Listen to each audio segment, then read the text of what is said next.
The printer was making that god-awful grinding noise again.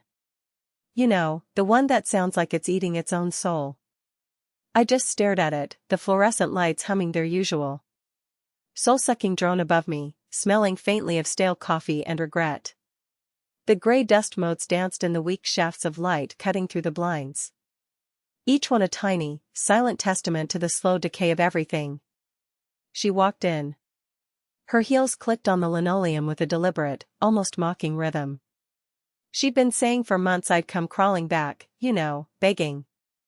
Like I'd run out of toner and existential meaning all at once. It was a classic her move. Always predicting my collapse with the certainty of a meteorologist predicting a Tuesday afternoon shower. She probably had it all mapped out in her head. A little flowchart with my tearful confession at the end of it. I didn't even look up. Just kept watching the printer do its death rattle. The metallic screech intensified, a protest against its own impending doom. It sounded like a tiny, wounded animal trapped in a tin can. I'd always hated that noise, that visceral, gut-churning sound that burrowed into your ear and then straight into your brain.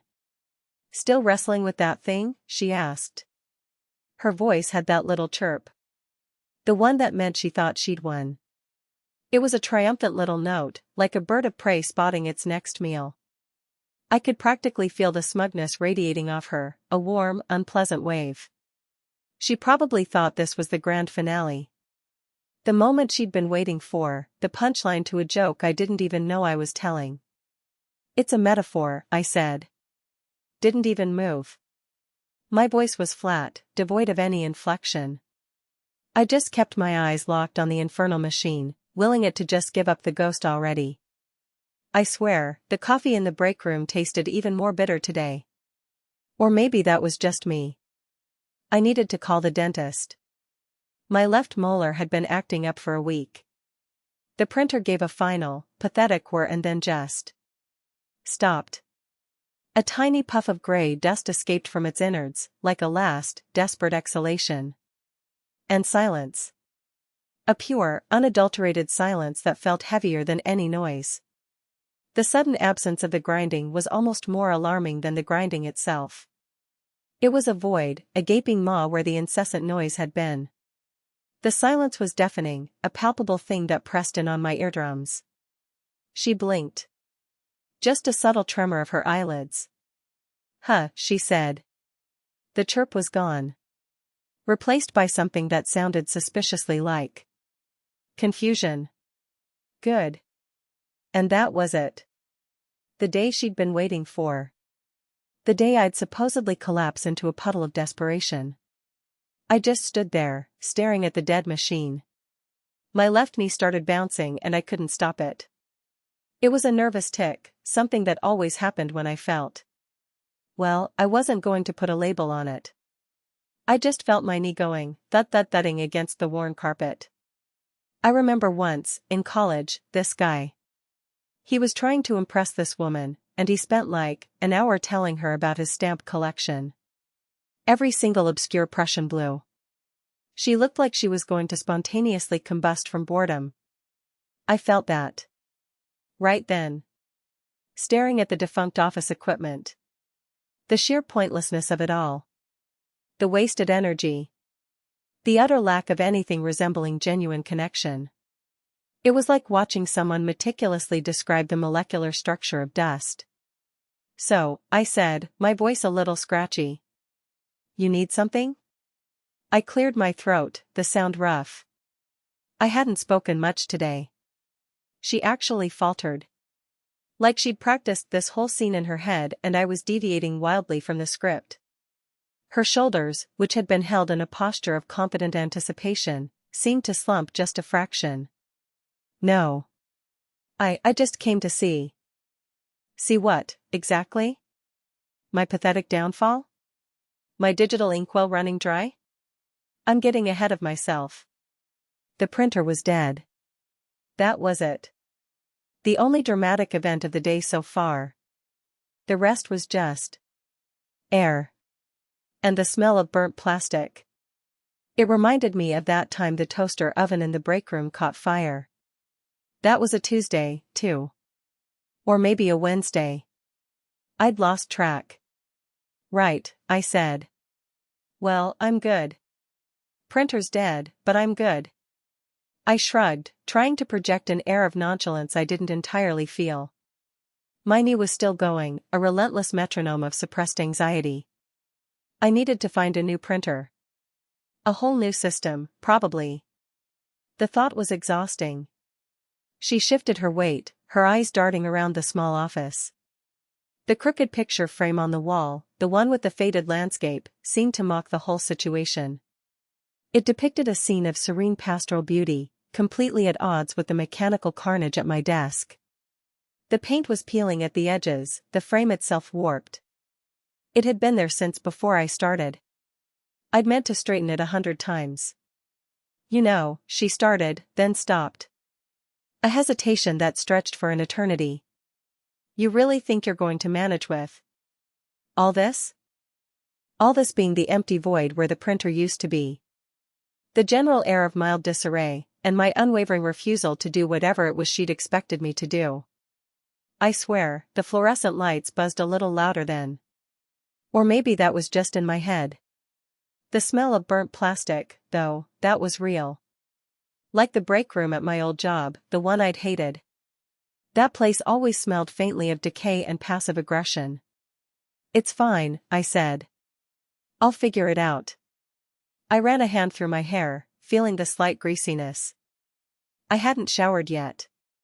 She just stood there, a perfectly sculpted statue of anticipation, waiting for the begging to commence. The air between us felt thick, like static electricity before a storm. It was probably Tuesday. Or maybe Wednesday. I'd lost track. The silence stretched on, punctuated only by the distant hum of traffic and the frantic thumping of my knee. You know, sometimes I think people just expect things to fall apart. Like it's a given. And then they're surprised when you don't immediately start weeping. Anyway, I said, turning back to the dead printer.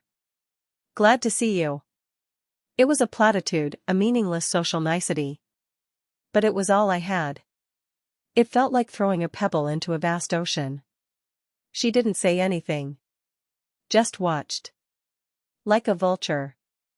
I could almost see her mental tally marks, her scorekeeping of my perceived failures. She probably thought this was a major win for her side, even though nothing had actually happened. Nothing at all. The sheer audacity of her presence, her implied judgment. It was enough to make you want to scream. Mind you, I have this irrational belief that if you wait long enough, most problems will just resolve themselves. Like a bad penny turning up, eventually.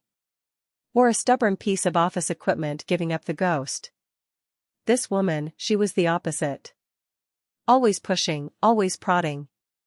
Never letting anything just be. She was the embodiment of the phrase if it ain't broke, fix it till it is.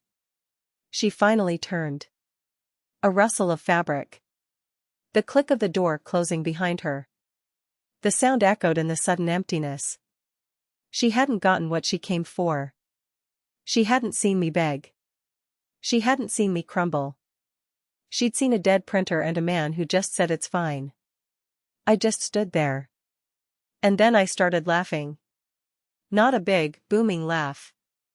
More like a dry, wheezing chuckle that scraped against my ribs. It was the kind of laugh that starts in your gut and works its way up, gurgling and sputtering. The printer remained resolutely inert. A monument to her failed prophecy. A testament to the fact that sometimes, the biggest victory is simply refusing to play the game. Whatever. The drive home was uneventful. Which, after the printer incident, felt like a massive relief. The car stereo was on some generic pop station, the kind of music that exists purely to fill the silence. I turned it up, the tinny beats vibrating through the car's chassis. Outside, the sky was a bruised shade of purple, the streetlights casting long, distorted shadows. I saw a guy walking his dog. The dog was a golden retriever, all happy, panting and wagging tail. The guy looked content. Just walking his dog. No existential crises, no broken printers, no expectation-laden visitors. Just a dog and a Tuesday evening. I envied him. Or maybe I envied the dog. It was hard to say. The traffic light ahead of me was red. I sat there, drumming my fingers on the steering wheel. The sound was hollow, lonely. I pulled into my driveway. The house looked dark. Uninviting. A monument to my solitary existence. I killed the engine, the sudden silence of the car now mirroring the silence of the house. The air inside smelled of dust and old books. I walked to the kitchen, poured myself a glass of water. The ice cubes clinked against the glass, a small, brittle sound. I considered making dinner. What was there to eat? Half a loaf of bread, some questionable cheese, and a jar of pickles. It was a culinary masterpiece. I decided against it. Too much effort. Too much life. I wandered into the living room. The couch sagged in the middle, a testament to years of passive consumption of television.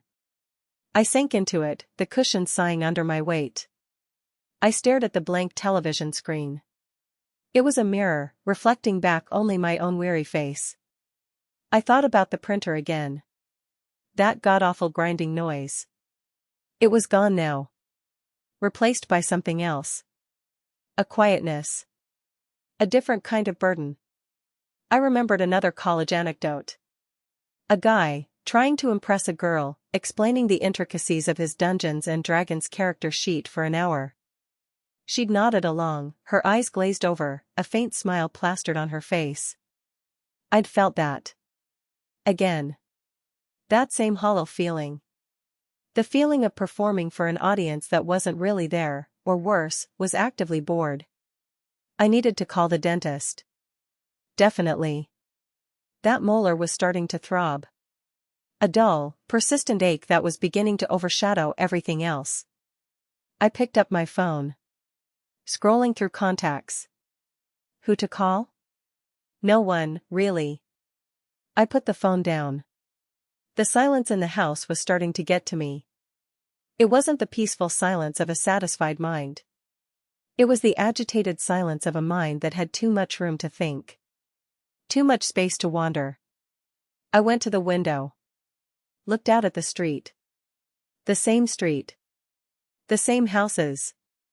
The same predictable rhythm of suburban life. A car drove past, its headlights sweeping across my lawn. A dog barked somewhere in the distance. I thought about her. Her chirp. Her certainty. Her disappointment. It was almost amusing. In a grim, dark sort of way. She'd expected a performance, a dramatic breakdown. And all she got was a dead printer and a shrug. You know, sometimes I think people mistake stillness for weakness. They see someone not flailing, not screaming, and they assume they're about to shatter. They don't understand that sometimes, the most powerful thing you can do is just stand there. Be inert. Let the storm rage around you, but refuse to be swept up in it. The dent in the couch cushion seemed to cradle me. I closed my eyes. The sound of my own breathing filled the quiet. It was shallow, uneven.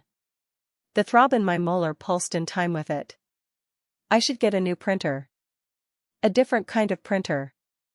Maybe one that didn't sound like it was actively trying to destroy itself.